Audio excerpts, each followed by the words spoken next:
Class. तो जैसा कि आप सभी लोगों ने कल देखा था, कल का वीडियो, और उस पर मैंने बताया हुआ था कि आप आज के वीडियो में मिलिए और मैं कल उसके बाद उसको कंटिन्यू करूँगा। जैसा कि आप सभी जानते हो कि हमारा चैप्टर कौन सा चल रहा है बेटा, पार्ट 7 है। चैप्टर का नाम आपका पी ब्लॉक के तत्व, और इसमें इसको इंग्लिश में अगर हम बात करें तो इंग्लिश में इसको हम कह देंगे एलिमेंट्स ऑफ पी ब्लॉक।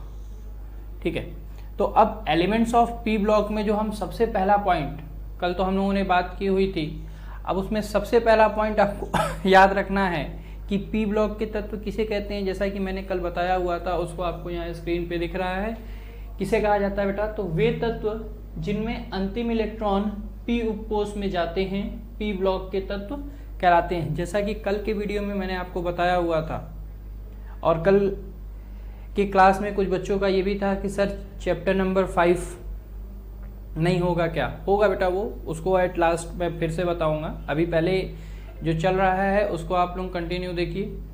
ठीक है, ये स्कोरिंग चैप्टर है, इस वजह से इसको मैंने पहले स्टार्ट किया हुआ है, और वो जो आपका चैप्टर है चैप्टर नंबर 5 उसको भी बताया जाएगा, ऐसा नहीं है।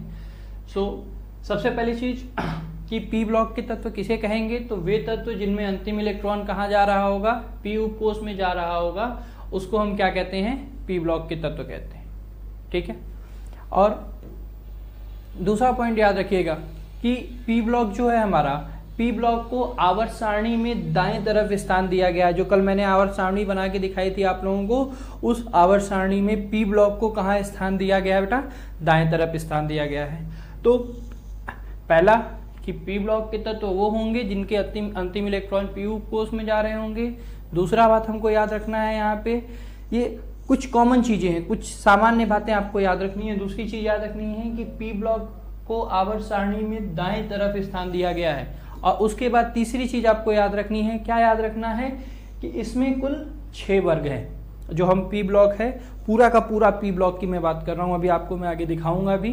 तो पूरे के पूरे अगर हम पी ब्लॉक की बात करें तो पूरे के पूरे पी ब्लॉक में कितने हैं, 6 वर्ग हैं। और वो 6 वर्ग कहां से कहां तक के बेटा, तो वर्ग 13 से लेके वर्ग 18 तक। जो 6 वर्ग हैं वो 6 वर्ग आपके कहां से कहां तक हैं, तो वर्ग 13 से लेकर वर्ग 18 तक में है। और चौथा और सबसे मेन पॉइंट याद रखना है आपको, सर आप जब इलेक्ट्रॉनिक कॉन्फ़िगरेशन करोगे या जब आप एलिमेंट को देखोगे तो उसमें सबसे पहला एलिमेंट आपको हीलियम दिखेगा। पी ब्लॉक का सबसे पहला एलिमेंट हीलियम दिखता है, और वो जो हीलियम होता है उसका अंतिम इलेक्ट्रॉन एस उपकोष में जाता है, फिर भी उसको रखा कहाँ गया है बेटा, पी ब्लॉक में। तो पूरे पी ब्लॉक में एक वही अपवाद है, ठीक है, जिसका अंतिम इलेक्ट्रॉन एस में जाते हुए भी उसको हम क्या कहते हैं, पी ब्लॉक का तत्व कहते हैं। और वो क्यों कहते हैं, क्योंकि उसकी जो टेंडेंसी होती है, उसकी जो प्रॉपर्टी होती है, वो अक्रिय गैसों से मिल रही होती है, इस वजह से उनको अक्रिय गैसों में रखा गया है। तो चौथे पॉइंट में हमको यही बात याद रखनी है, क्या याद रखना है कि पी ब्लॉक में हीलियम एकमात्र ऐसा तत्व है जिसका अंतिम इलेक्ट्रॉन एस उपकोष में जाता है, फिर भी इसे हम क्या कहते हैं बेटा, पी ब्लॉक का तत्व कहते हैं। और कहां रख दिया गया है, पी ब्लॉक में रखा गया है। तो पहली चीज कि पी ब्लॉक के तत्व किसे होंगे, अंतिम इलेक्ट्रॉन पी उपकोष में जाना चाहिए। दूसरी, पूरे आवर्त सारणी में पी ब्लॉक कौन सा होता है, पहला, दूसरा, नीचे, इधर, तो पी ब्लॉक आपको किधर दिखेगा, दाएं तरफ दिखेगा। तीसरी बात कि पी ब्लॉक में कितने वर्ग होंगे, तो 6 वर्ग होंगे। और आप सभी लोगों को पता होगा पूरे आवर्त सारणी में कितने वर्ग हैं, तो 18 वर्ग हैं। पूरे आवर्त सारणी में 18 वर्ग हैं, जिसमें से पी ब्लॉक कितने वर्गों को रखता है, 6 वर्गों को रखता है। और वो भी कहां से कहां तक के वर्गों को रखता है, तो वर्ग 13 से लेके वर्ग 18 तक को। उसके बाद पी ब्लॉक में जैसा कि मैंने हीलियम के बारे में बताया, हीलियम जो है आपका वो अपवाद है, अंतिम इलेक्ट्रॉन उसके एस उपकोष में जाएंगे, फिर भी उसको कहाँ रखा जा रहा होता है, उसको रखा जा रहा होता है पी ब्लॉक में। ठीक, तो यहां तक तो बात क्लियर हो गई सर। पी ब्लॉक कर रहे हैं आप, पी ब्लॉक है क्या, तो ये है आपके सामने पी ब्लॉक। ये आपके सामने आपको पी ब्लॉक दिख रहा है, जिसके जो भी तत्व हैं उसको मैंने यहाँ पे लिखा हुआ है।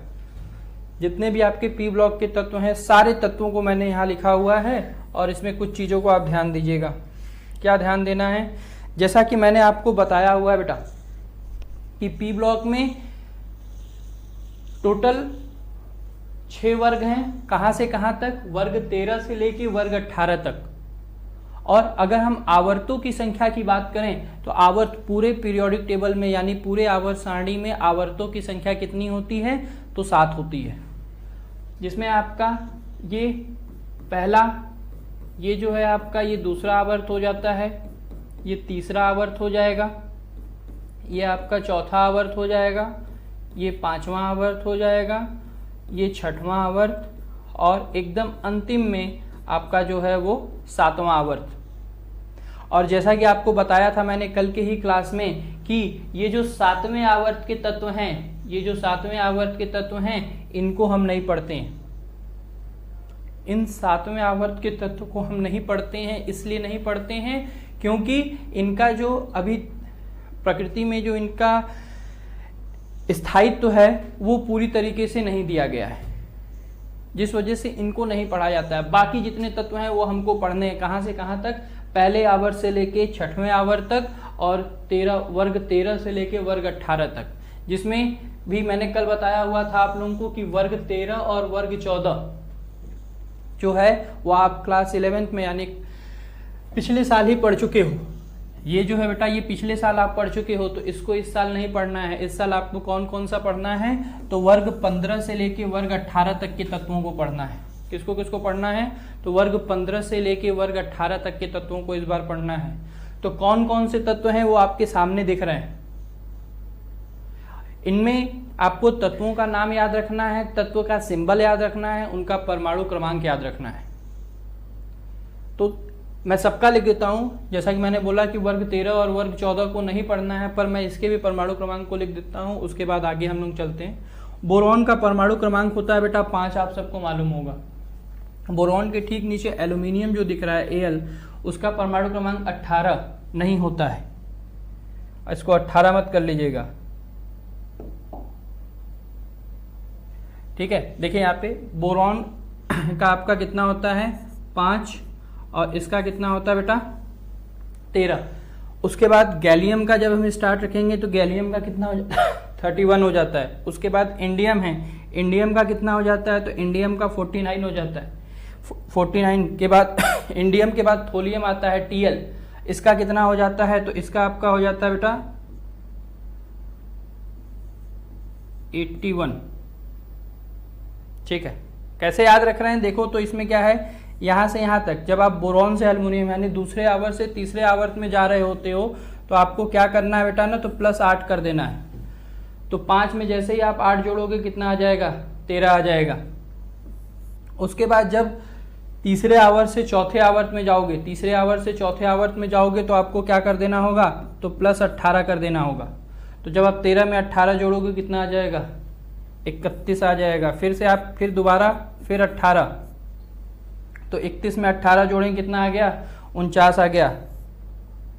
और 32 इसमें ऐड करेंगे तो 9 2 11, एक हाथ लगेगा, 1 4 3 7 और 1 8, तो इसका कितना हो गया 81। जैसा कि मैंने बोला लास्ट वाले को हमको नहीं पढ़ना है, लेकिन इसका कितना हो जाएगा, तो इसका भी अगर आपको परमाणु क्रमांक याद रखना है तो परमाणु क्रमांक याद रखने के लिए इसमें भी आप कितना ऐड करोगे, 32। जैसे ही आप 32 जोड़ोगे आपको मिल जाएगा, कितना मिल जाएगा बेटा, ये 3 हो गया, 8 3 11 हो गया, 113। कितना आ जाएगा आपका 113। कोई दिक्कत यहाँ पे। अब जैसे ही आपको वर्ग 13 का पता चलेगा उसके बाद आप सभी को कर सकते हो। कैसे कर सकते हो, तो आप जानते हो कि आवर्त सारणी में तत्वों को परमाणु क्रमांक के बढ़ते हुए क्रम में रखा गया है। आपको 11 में बताया गया होगा, तो ये 5 है तो इसके बाद वाला कितना होगा, 6 होगा, ये कितना होगा 7 होगा, 8 होगा, 9 होगा, ये 10। और हीलियम तो आप जानते हो कि हीलियम का परमाणु क्रमांक कितना होगा, 2 होगा। इसके बाद आप इस क्रम में याद रखो, या फिर से आप यही कर दो, 8 6 कितना होता है, 14 होता है। तो चाहे आप 6 में 8 जोड़ के 14 याद रख लो, या फिर 13 के बाद आपका क्या आएगा, 14 आएगा। इस तरीके से याद रख लो। फिर 14 के ये देखो 14 में जब आप 18 जोड़ोगे तो कितना आएगा, 32 आएगा। चाहे आप ऐसे याद रख लो, या 31 के बाद क्या आता है, 32 आता है। किसी भी तरीके से आप, अगर ये नंबर याद है आपको, जिसको मैजिक नंबर के नाम से भी जाना जाता है, तो ये जो मैजिक नंबर अगर आपको याद है तो आप उस तरीके से भी कर सकते हो, या फिर आप इस तरीके से क्रम में 14 के बाद आपका देखो क्या आएगा, 15 आएगा, 16 आएगा, 17 आएगा, फिर क्या आएगा, 18 आएगा, 32 है, 33, 34, 35, 36, 49 के बाद 50, 51, 52, 53 और ये 54, 81 के बाद 82, 83, 84, 85 और ये 86। क्लियर है? बात समझ में आ रही होगी आप लोगों को। तो ये तो हो गए परमाणु क्रमांक की बात। तो अब अगर आपको पूरा का पूरा पी ब्लॉक बनाना हो तब तो आप क्रम याद रख सकते हो कि सर पहले का याद रख लें, वर्ग 13 याद रख लें, उसके बाद वाले का परमाणु क्रमांक हम लिख सकते हैं। लेकिन जैसा कि आपको मैंने बताया कि वर्ग 13 और वर्ग 14 हमको नहीं पढ़ना है। तो 13 और 14 नहीं पढ़ना है तो हमको सीधे कौन सा पढ़ना होगा, 15 पढ़ना होगा, 16 पढ़ना होगा, 17 पढ़ना होगा। प्रश्न कहाँ से आएंगे, 15 से आएंगे, 16 से आएंगे, 17 से आएंगे, 18 से आएंगे। तो जब हम 15 की बात करेंगे तो 15 में आपको नाइट्रोजन का तो सबको याद होगा कि नाइट्रोजन का होता है 7। उसके बाद आप मैजिक नंबर याद रख लो कि 7 वाले के नीचे परमाणु क्रमांक कितना होगा, 15 होगा। कैसे होगा, तो जैसे ही आप इसमें +8 कर दोगे आपको पता चल जाएगा। इसके बाद इसका कितना होगा, +18 कर दोगे आपको पता चल जाएगा। इसके नीचे वाले तत्व का परमाणु क्रमांक कितना होगा, तो फिर से +18 कर दो, पता चल जाएगा।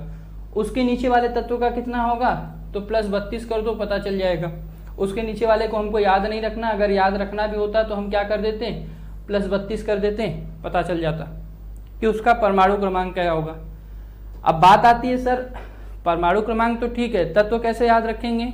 तो तत्व को याद रखने के लिए या तो आप ऐसे याद रखो, nitrogen, phosphorus, arsenic, antimony, bismuth, नाम से याद रखो। लेकिन नाम से याद रखना क्या है, थोड़ा सा कठिन हो जाएगा। नाम से याद रखने के लिए हमको थोड़ी सी ज़्यादा मेहनत करनी पड़ेगी। तो आप नाम भी याद रख सकते हो, और अगर आप खाली सिंबल याद रखना चाहते हो तो सिंबल याद रखने के लिए ढेर सारे ट्रिक होते हैं, जिसमें से मैं आपको कुछ बताता हूँ। जैसे देखिए, इसको याद रखना है नाइट्रोजन, फास्फोरस, आर्सेनिक, एंटीमनी और बिस्मिथ को, तो कैसे याद रखेंगे, नाना पापा आंसू सब बीमार। क्या याद रखना है, नाना पापा आंसू सब बीमार। अभी कुछ दिन पहले मतलब थोड़ा सा 5-6-7 महीने पहले चले जाएं तो लॉकडाउन चल रहा था, और वो लॉकडाउन किस वजह से चल रहा था बेटा, कोरोना की वजह से चल रहा था। और उस कोरोना में क्या हो रहा था, उस कोरोना के कारण क्या हो रहा था कि एक घर में अगर एक लोग बीमार हो रहे थे तो सभी बीमार हो जा रहे थे। तो उसी चीज को ध्यान में रखते हुए क्या याद रख लीजिएगा, नाना पापा आंसू सब बीमार। वर्ग 15 के तत्व तैयार। वर्ग 16 में अगर हम बात करेंगे तो वर्ग 16 में क्या है, ऑक्सीजन है, सल्फर है, सेलेनियम है, टेलुनियम है, पोलिनियम है। आप ऐसे याद रखोगे दिक्कत होगी। क्या याद रखो, ओ स्टाइल से टीपो, ओ स्टाइल से टीपो। और टीपो का मतलब जो होता है बेटा वो होता है नकल मारना। क्या होता है, नकल मारना। तो क्या कहा जा रहा है, ओ स्टाइल से टीपो, मतलब नकल भी आप ऐसे मारो कि एग्जामिनर को पता ना चले कि आपने कॉपी करके लिखा हुआ है, नकल मार के लिखा हुआ है। बात समझ में आ रही है। तीसरा मतलब जो वर्ग 17 हमको पढ़ना है उसको आप ये इतनी बार पढ़ोगे ना कि आपको एलिमेंट ऐसे याद हो जाएंगे। ये इतनी बार आपके प्रैक्टिस में आएगा, आपको बार बार दिख रहा होगा कि आपको याद हो जाएगा कि वर्ग 17 में कौन कौन से तत्व हैं। तो फ्लोरीन है, क्लोरीन है, ब्रोमीन है, आयोडीन है, एस्टेस्टीन है। लास्ट वाले को नहीं पढ़ते बेटा, इसीलिए मैं उसकी बात नहीं कर रहा हूं, मैं पहले ही बता दे रहा हूं। अब इसको कैसे याद रखेंगे, तो फिर कल बाहर आई आंटी। क्या याद रखना है, फिर कल बाहर आई आंटी। लॉकडाउन में हर जगह हर चौराहे पे अनाउंसमेंट हो रहा था कि घरों से बाहर निकलना मना है, लेकिन आंटी लोग क्यों माने। और आपको मालूम ही है जब तक बगल के घरों में क्या चल रहा है ये बात आंटी लोगों को नहीं पता चलेगी तब तक उनका खाना नहीं पचेगा। तो इसीलिए कैसे याद रखेंगे वर्ग 17 को कि फिर कल बाहर आई आंटी। बात समझ में आ रहा है। अच्छा, इसके बाद देखिए बात आ जाएगी वर्ग 18 की।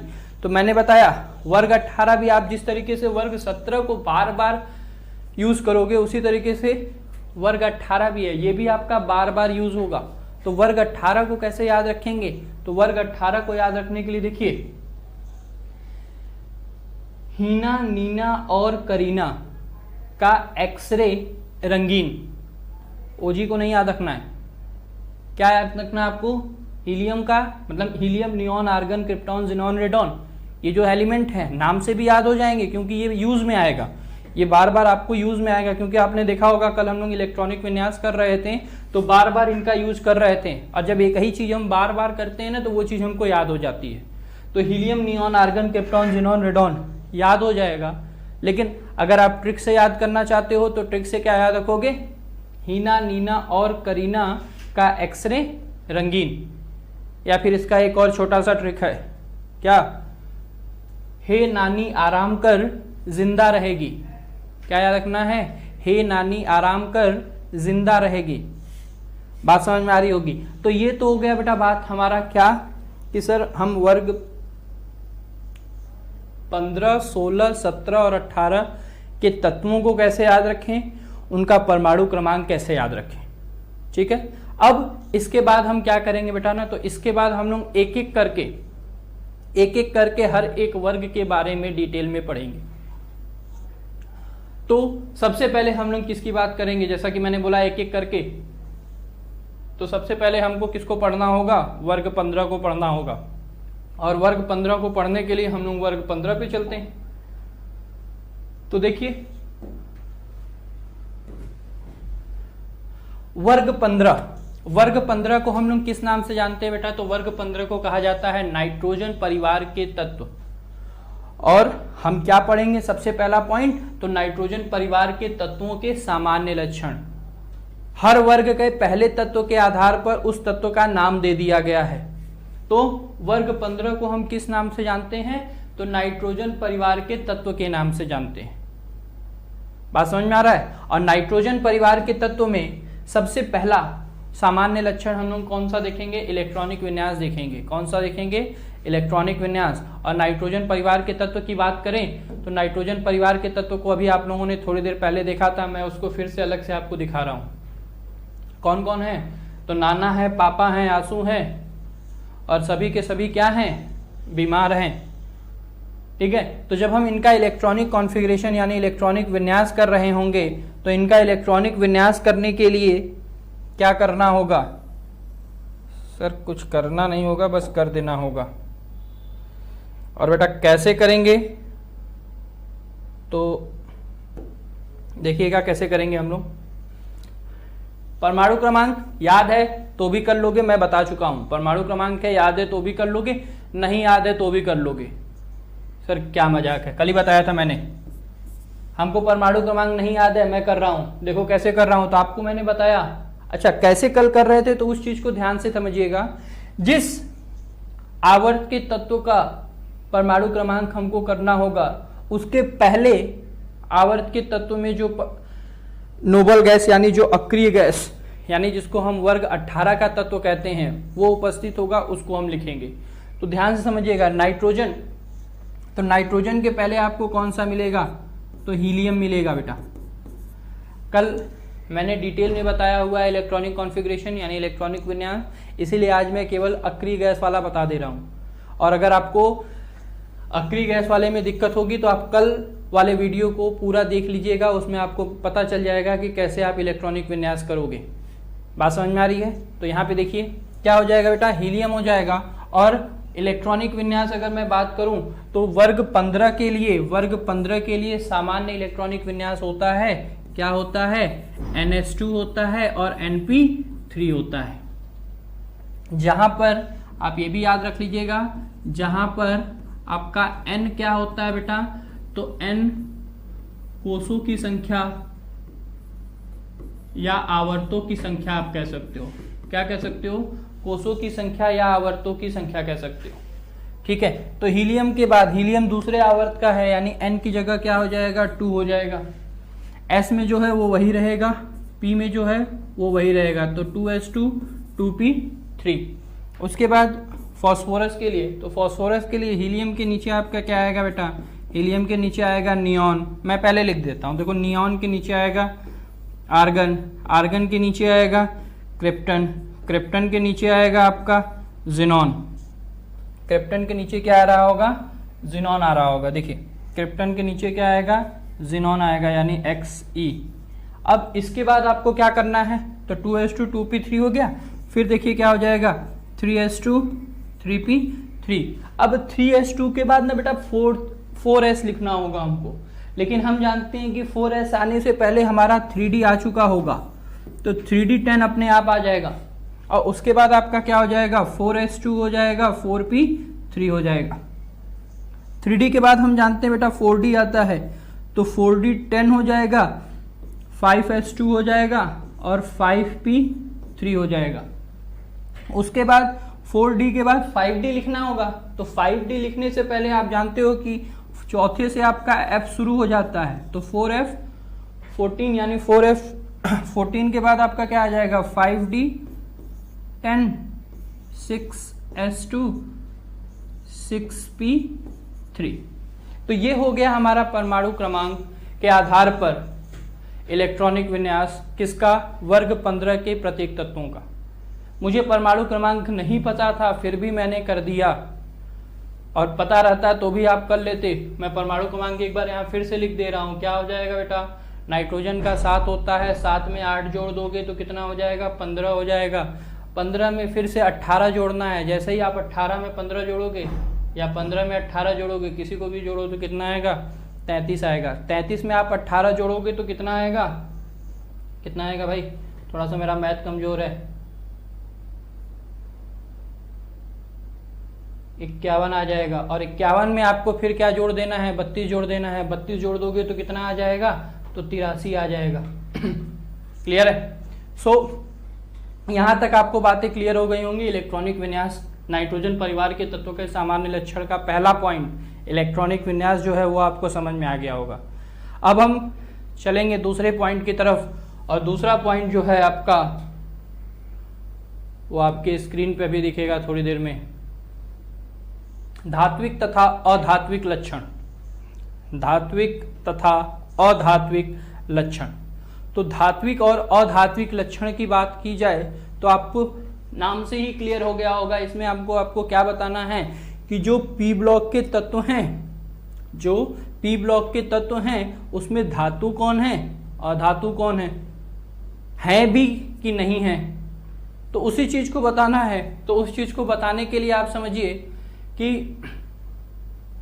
क्या है हमका, कि देखो वर्ग 15 में सबसे पहला बात तो याद रखनी है कि वर्ग 15 में ऊपर से नीचे की ओर जाने पर धात्विक लक्षण क्या होता है, बढ़ता है। यानी आपको यहाँ से एक बात एकदम दिमाग में बैठ गई होगी कि सर जब हम नीचे जा रहे हैं तब धात्विक लक्षण बढ़ रहा है, यानी जो ऊपर वाला होगा वो क्या होगा, उसकी धात्विक प्रॉपर्टी क्या होगी, कम होगी, धात्विक लक्षण क्या होगा, कम होगा।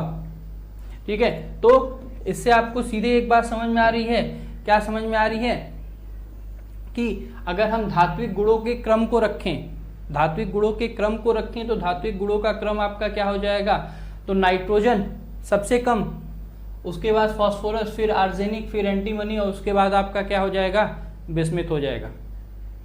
बात समझ में आ रही होगी आपको कि वर्ग 15 में ऊपर से नीचे की ओर जाने पर धात्विक लक्षण क्या होता है, बढ़ता है। तो कैसे बढ़ रहा होगा, ये क्रम है, आपको एग्जाम में क्रम देगा और इसी क्रम को थोड़ा सा आगे पीछे करके देगा और आपको पहचानना होगा कि कौन सा क्रम आपका सही है। तो सही क्रम आपके सामने दिख रहा है आपको। अब एक बार और थोड़ा सा यहाँ समझ लो, मतलब यहाँ से हमको क्या मिला, ये जो वर्ग 15 है, ये जो वर्ग 15 आपको दिख रहा है बेटा, इस वर्ग 15 में आपका वर्ग 15 में जो आपको दिख रहा है, क्या दिख रहा है, कुछ तो दिख ही रहा होगा कि नाइट्रोजन और फास्फोरस, नाइट्रोजन और फास्फोरस ये जो दो हैं बेटा, ये होते हैं आपके क्या, अधातु। इस बात को याद रखिएगा, नाइट्रोजन और फास्फोरस होते हैं अधातु। उसके बाद आर्सेनिक और एंटीमनी होते हैं आपके उपधातु, अधातु, उपधातु। और बिस्मिथ, और जो बिस्मिथ आपको एट लास्ट एकदम अंतिम में दिख रहा है, बिस्मिथ जो होता है वो आपका क्या होता है, धातु होता है। अब जैसे ही हम धातु और अधातु और उपधातु की बात करेंगे तो आप लोग बेटा क्लास कक्षा 9 में 10 में पढ़े हुए हो, उसके पहले भी पढ़ा हुआ होगा, बट एक वर्ड में आप लोग यहाँ देख लो। अधातु, अधातु किसे कहेंगे? तो जिसमें धारा या उष्मा का प्रवाह नहीं हो, वो क्या होगा? आपका अधातु होगा। उपधातु क्या होता है? तो जो सामान्य अवस्था में जिसमें धारा या उष्मा का प्रवाह हो न हो, जिसमें धारा और उष्मा का प्रवाह सामान्य अवस्था में न हो, लेकिन अगर हम उसमें कुछ अशुद्धि मिला दें, क्या मिला दें? कुछ अशुद्धि मिला दें और उसमें धारा का प्रवाह होने लगे, तो ऐसे को हम क्या कहते हैं?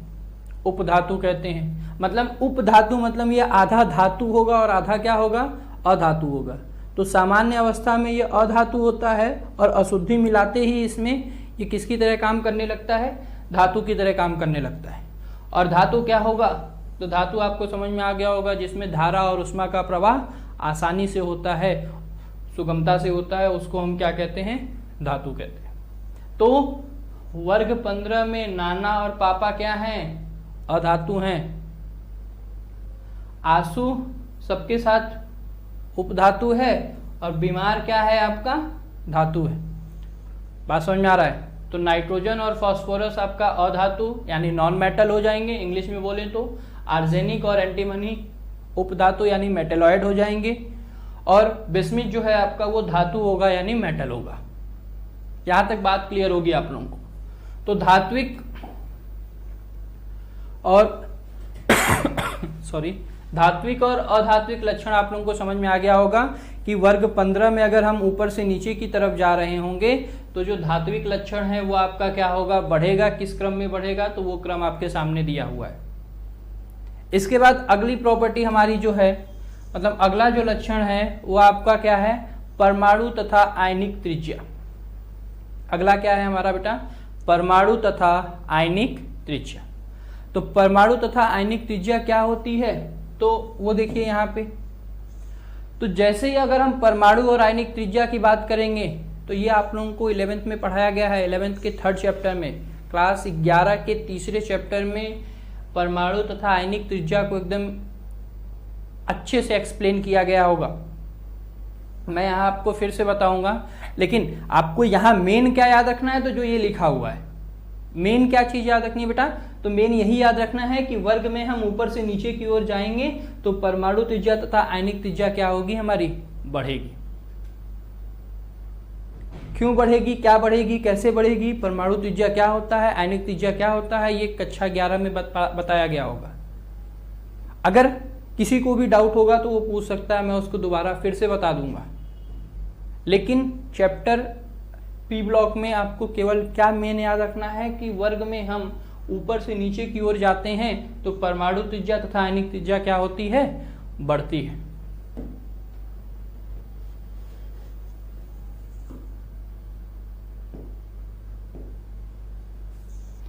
और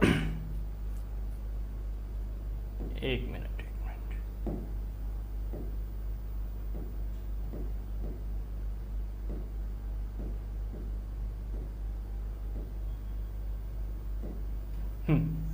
तो क्या कि वर्ग में जब हम ऊपर से नीचे की ओर जा रहे होंगे तो परमाणु त्रिज्या तथा आयनिक त्रिज्या हमारी क्या हो रही होगी? बढ़ रही होगी। क्यों बढ़ेगी? कैसे बढ़ेगी? क्या बढ़ेगी?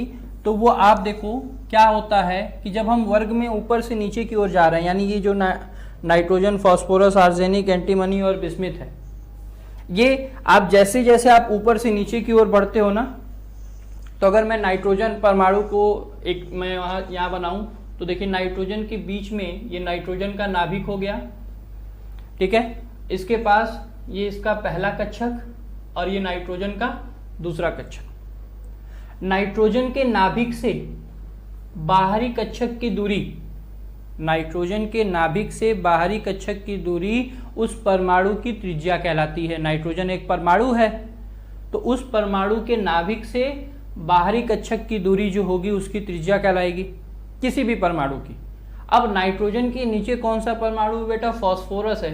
तो जैसे अगर मैं ये फास्फोरस का मैंने ये बीच में न्यूक्लियस बना दिया और इसके बाद ये पहला कक्षक फास्फोरस का, ये दूसरा कक्षक और ये तीसरा कक्षक, अब नाइट्रोजन के बाद फास्फोरस की अगर हम बात करें बेटा, देखो तो फास्फोरस के नाभिक से बाहरी कोश की दूरी, बाहरी कक्षक की दूरी आपकी क्या कहलाएगी, इस फास्फोरस परमाणु की त्रिज्या कहलाएगी।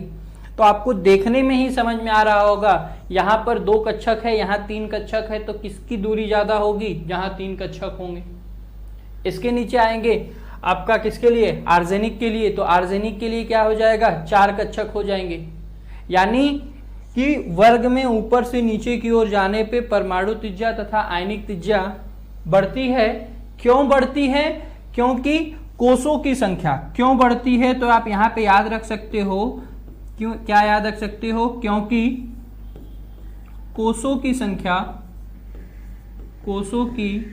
संख्या बढ़ती है। ठीक है, तो क्या याद रखना बेटा आप लोगों को कि वर्ग में जब हम ऊपर से नीचे जाते हैं तो क्या होता है, परमाणु त्रिज्या तथा आयनिक त्रिज्या बढ़ती है। क्यों बढ़ती है, क्योंकि कोषों की संख्या बढ़ती है। क्या होता है, क्योंकि कोषों की संख्या बढ़ती है। बात क्लियर है। अब देखो दूसरी चीज, सर आयनिक त्रिज्या क्या होता है, तो आप लोगों को आयन पता होगा।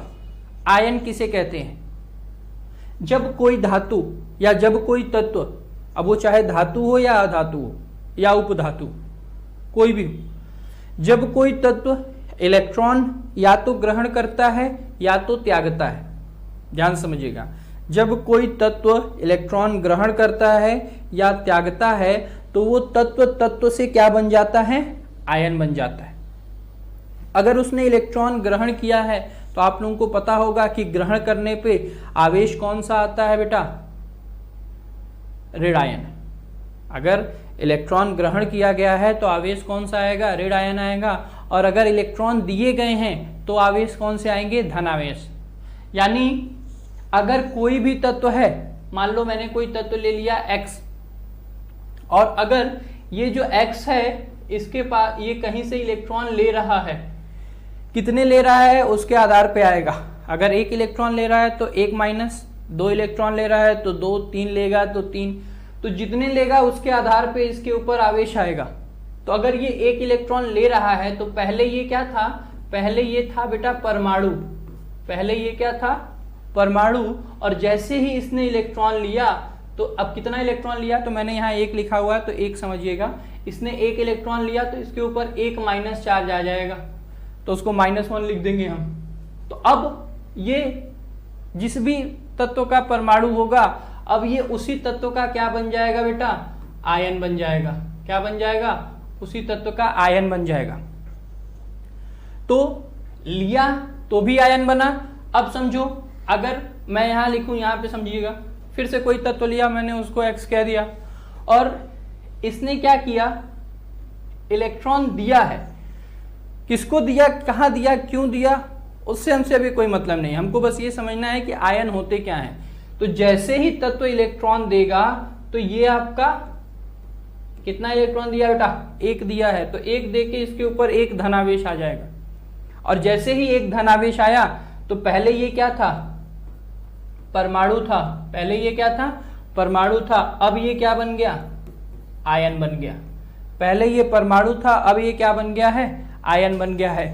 तो आयन हो या परमाणु हो, दोनों ही केस में आपको याद रखना है कि जब हम ऊपर से नीचे जा रहे होंगे तो दोनों की त्रिज्या, चाहे परमाणु की त्रिज्या की बात करें या आयन की त्रिज्या की बात करें, दोनों की त्रिज्या क्या होगी, ऊपर से नीचे जाने पे बढ़ती है। लेकिन अगर हम तुलना करें किसी परमाणु का उसी के आयन के साथ, किसी परमाणु का उसी के आयन के साथ अगर तुलना किया जाए तो क्या होगा तो आपको एक चीज तो समझ में आ गई होगी कि हमारे पास जो धनायन और ऋण आयन, यानी 2 प्रकार के जो आयन बनेंगे, हमारे पास जो 2 प्रकार के आयन बनेंगे वो क्या होंगे बेटा,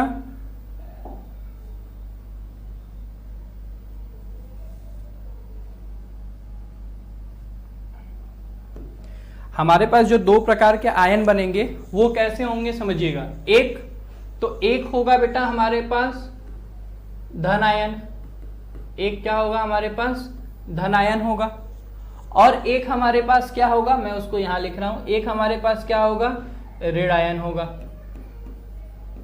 यानी एक ऐसा तत्व होगा जिसके ऊपर धनावेश होगा और एक ऐसा तत्व होगा जिसके ऊपर क्या होगा ऋणावेश होगा। तो बात क्या याद रखनी है कि किसी भी तत्व, अगर कोई तत्व x है तो उस तत्व की जो परमाणु त्रिज्या होगी, और अगर उसी तत्व का धनायन है, उसी तत्व का क्या है धनायन है, तो किसी तत्व की त्रिज्या उस तत्व के धनायन से हमेशा ज्यादा होगी। ये बात आपको याद रखनी है कि अगर कोई तत्व है x और उसी का अगर वो क्या बना लिया गया बेटा धनायन बना दिया गया है, तो जब धनायन बना दिया गया तो उसके धनायन से उसकी त्रिज्या हमेशा क्या होगी ज्यादा होगी। तो त्रिज्या कम किसकी होगी, त्रिज्या कम किसकी होगी तो ऋण आयन धन आयन वाले की। वहीं अगर हम ऋण आयन की बात करें, किसकी बात करें ऋण आयन की बात करें, तो ऋण आयन में आपको क्या याद रखना है, ये याद रखना है कि अगर कोई तत्व है और उसी तत्व का क्या बना ऋण आयन बना, ऋण आयन कैसे बना होगा, तो जब उसने इलेक्ट्रॉन ग्रहण किया होगा। ऋण आयन कैसे बना होगा, कोई तत्व आयन बनते समय ऋण आयन कैसे हुआ होगा, जब उसने इलेक्ट्रॉन ग्रहण किया होगा। तो जैसे ही उसने इलेक्ट्रॉन ग्रहण किया वो ऋण आयन बन गया। तो अगर हम इन दोनों आयनों की त्रिज्या मतलब इस परमाणु और इसके ऋण आयन की त्रिज्या की तुलना करेंगे तो ऋण आयन की त्रिज्या हमेशा क्या होगी उस परमाणु की त्रिज्या से बड़ी हो जाएगी। बात याद रखिएगा, किसी भी परमाणु की त्रिज्या अपने धनायन की त्रिज्या से हमेशा बड़ी होती है, ठीक, और किसी भी परमाणु की त्रिज्या अपने ऋण आयन की त्रिज्या से हमेशा क्या होती है छोटी होती है। तो धात्विक और अधात्विक लक्षण याद रख लीजिएगा, ऊपर से नीचे जाएगा तो बढ़ेगा। परमाणु और आयनिक त्रिज्या वर्ग में ऊपर से नीचे जा रही होगी तो क्या हो रहा होगा बढ़ रहा होगा। और इसमें कुछ चीजें और आपको याद रखनी है, क्या क्या याद रखना है, तो क्यों, तो क्योंकि ऊपर से नीचे जाते समय कोषों की संख्या क्या हो रही होती है बढ़ रही होती है। और जब कोषों की संख्या बढ़ेगी तो आपको पता है बेटा, क्या पता है कि नाभिक के बीच में होता है धन आवेश और उसके किनारे किनारे होते हैं इलेक्ट्रॉन। तो कोषों में क्या होता है इलेक्ट्रॉन, इलेक्ट्रॉन की वजह से इस पे आ जाता है बेटा क्या ऋण आवेश। और एक धन आवेश है एक ऋण आवेश है, ये दोनों एक दूसरे को क्या करेंगे, ये दोनों एक दूसरे को आकर्षित करेंगे। और जब आकर्षित कर रहे होंगे तो वहां एक बल लग रहा होगा, उस बल को हम आकर्षण बल कहते हैं। और ये बल किसके द्वारा लग रहा होता है, तो किसी भी नाभिक के द्वारा लग रहा होता है। ये बात आप सभी लोगों को पता होगी। तो जो नाभिक किसी भी कक्षक पे बल लगाता है उसको हम नाभिकीय बल या आकर्षण बल कहते हैं। और जैसे जैसे कक्षकों की संख्या बढ़ती जाती है, जैसे जैसे कक्षकों की संख्या बढ़ती जाती है तो नाभिक और उस कक्षक के बीच में दूरी भी क्या होगी बढ़ती जाएगी। और जब दूरी बढ़ेगी तो जाहिर सी बात है बेटा कि ये नाभिक इस पे बल कम लगाएगा, और बल कम लगाएगा तो दूरी बढ़ रही होगी। तो यानी यहां से आपको एक चीज समझ में आ गया कि जो परमाणु की त्रिज्या या उसके आयन की त्रिज्या होती है वो नाभिकीय बल के क्या होती है व्युत्क्रमानुपाती होती है। नाभिकीय बल के क्या होगी व्युत्क्रमानुपाती, यानी नाभिकीय बल बढ़ा तो परमाणु त्रिज्या कम, और नाभिकीय बल कम तो परमाणु त्रिज्या ज्यादा। बात समझ में आ रहा है, एक कम तो दूसरा आपका क्या हो जाएगा ज्यादा हो जाएगा। तो आज की क्लास में हम लोग केवल इतना ही देखेंगे, कहां तक परमाणु तथा आयनिक त्रिज्या तक, क्योंकि कल की क्लास में मैंने आप लोगों को देखा था कि सर आप बहुत ज्यादा ले जा रहे हो, थोड़ा कम पढ़ो, लेकिन जितना पढ़ो उसको बहुत ध्यान से पढ़ो। और किसी भी चीज में अगर आपको कोई भी डाउट हो तो आप उसको कमेंट सेशन में दे सकते हो कि सर ये टॉपिक नहीं समझ में आया, ये पॉइंट नहीं समझ में आया, उसको आपको फिर से एक्सप्लेन कर दिया जाएगा। ठीक है, तो आज के लिए इतना ही, थैंक यू।